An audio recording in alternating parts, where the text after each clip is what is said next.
Sonic's Green Hills Adventures Season 2 Chapter 10 New Alliances. Sonic's Point of View. Finally, we arrived at a lunch table. Everyone except for Zim were there. This made me a little disappointed because he needs to hear about this the most.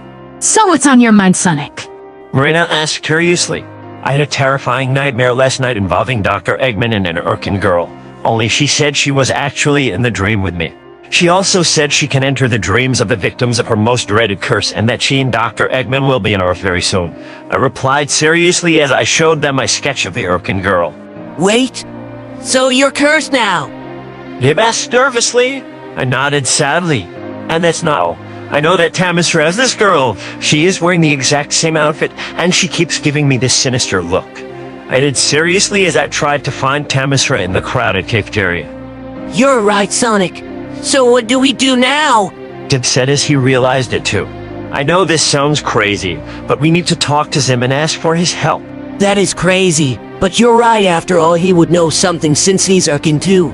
Dib said happily. I know. Let's look for his base and talk to him there. Shadow suggested hopefully. Oh yeah, I've been meaning to look for it. Let's do it. Dib said excitedly. Tamisra's Point of View. I was on my way to the cafeteria when I heard two girls talking about Sonic and Zim. Jade, are you okay? You seem on edge more than usual. The blonde-haired girl asked. Sorry, Veronica. I just want to destroy him and Sonic, but I'm out of ideas. Do you have anything? Jade replied in frustration. I'm afraid not, Jade. Veronica said sadly. This got me intrigued, so I walked over to them. I believe I can help you girls. You see, I've already begun a brilliant plan to torture Sonic. You want in? I asked as I walked up to them. First of all, who are you? Jade asked me skeptically. I'm Tamisra. I am also Urkin, but I betrayed them a long time ago. So I am on your side. I do not wish to harm Earth. I explained seriously as I briefly showed them me out of my disguise. Okay, Tamisra wearing. So what is this plan anyway? Jade asked as we headed to the cafeteria. Meet me after school, and then all will become clear. I told them deviously. Sonic's Point of View. School was over and as I was heading out to meet the others in front of the school, a realization that I couldn't believe didn't happen until now came to me. If Tamisra is here, that means Dr. Eggman is here too. That's when I carefully used my super speed to exit the building as fast as I could. So in an instant, I was standing right in front of my friends and brother. Who, Sonic? What's wrong? Shadow asked out of major concern. Guys, since Tamisra is here, Dr. Eggman is here too, and not to mention they must have teamed up, I said frantically in my panic. Who, Sonic? I know you're scared, but you need to just take some deep breaths and calm down. Shadow told me gently and I did as he instructed.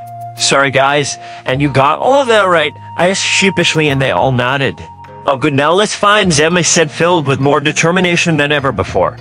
Shadow, do you think you can teleport us there? Dib asked hopefully. I'm not sure. I've never teleported this many people before, and what will happen if it doesn't work? Shadow replied seriously, then I hugged him lovingly. Hey, I believe in you, Shadow. You can do this. After all, you are the ultimate life form, I said supportively. Oh yeah? You're right, Sonic. What was I thinking? Chaos control! Shadow said confidently and we appeared in front of the strangest house I've ever seen. Zim's Point of View. I was walking back to my base when I saw Sonic stand in front of it. Hey, how did you find my glorious base and what are you doing here? I demanded as I stormed over to them. We need to talk to you about Tamisra.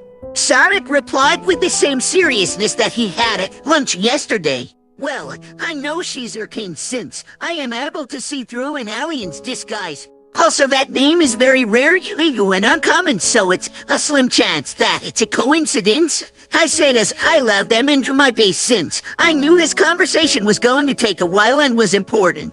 I knew it especially when I realized the Urkin girl from my nightmare and this human girl are wearing the same outfit. So that means Dr. Eggman really is back. Sonic said as we went to the lower part of my base. Wait, back up. Sonic, please don't tell me she went into your dreams. I said shackly in panic. I was praying that this situation wasn't as serious as I realized it was. I'm afraid that's exactly what he said, Zim. I was there comforting him when he woke up from it last night. Shadow replied sadly. Oh, this is really bad then. You came to me computer pull up all the information about Arcane and Better Tamiser's possession verse. I said the moment we were in the main computer room. Yes, sir. The computer said seriously as the information appeared on the screen. Sonic's point of view. When I heard the name of this condition, I of course freaked out. Wait, what? Possession virus? So this virus is some sort of mind control. I asked frantically as I started hyperventilating. Oh, calm down, Sonic. We'll fix this, I know it. Shadow said as he hugged me, which was working a little bit. Thank you, Shadow, I said shackily as I hugged him back. Then he scratched the back of my ears and that helped me breathe normally again after letting out the purring, of course. Thanks, Shadow, I'm completely calm. I set out relief when suddenly I was knocked to the floor. Oh, it's a blue porcupine.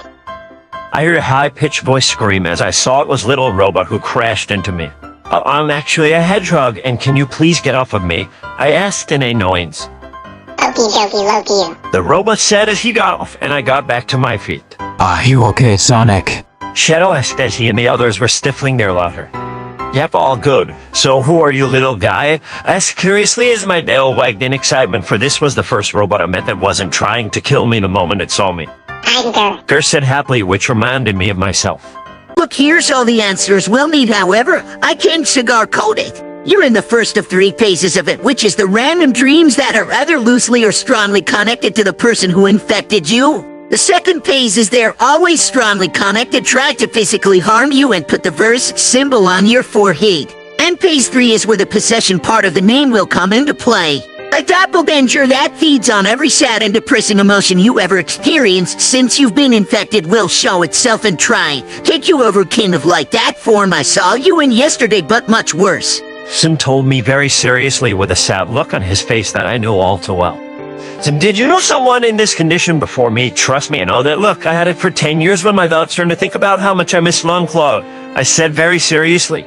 Yes, that's how Thomas Ray already knows me. She took the love of my life away from me. Sim screamed as tears fell down his face. I'm so sorry, Sim. But wait, what did you mean by trying to physically harm me? I asked as I hugged him to comfort him as he calmed his sobbing down.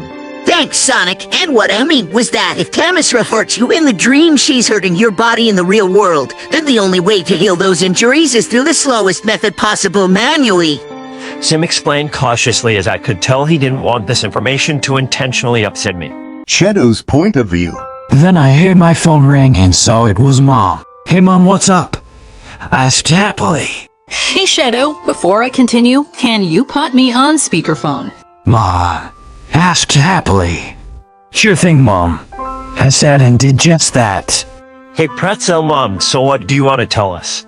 Sonic asked once he was next to me. First off, my first ultrasound is this weekend, and second of all, where are you guys? Mom replied casually. We're at Sim's base with the others and we've got the answers for Sonic's problem. I'll explain all of that when we get home in a little bit, I explained reassuringly. That's good to know. Well, I'll see you two at home then. Mom said happily as I was about to hang up. Wait, I have 2 things to say. First off, have you seen Longclaw all today? And I thought of a name for the baby if it turns out to be a girl. Anika. Sonic said hastily. With Sonic all over it, what about you, Shadow? Mom asked me curiously. Same here, it's a beautiful name. I replied confidently. Then it's settled. If it's a girl, her name will be Aniko. Me and Tom will choose a name for if it's a boy. As for Longclaw, no I haven't. I think she's missing. Mom told us seriously as I saw tears fall from Sonic's fear-filled panicked eyes.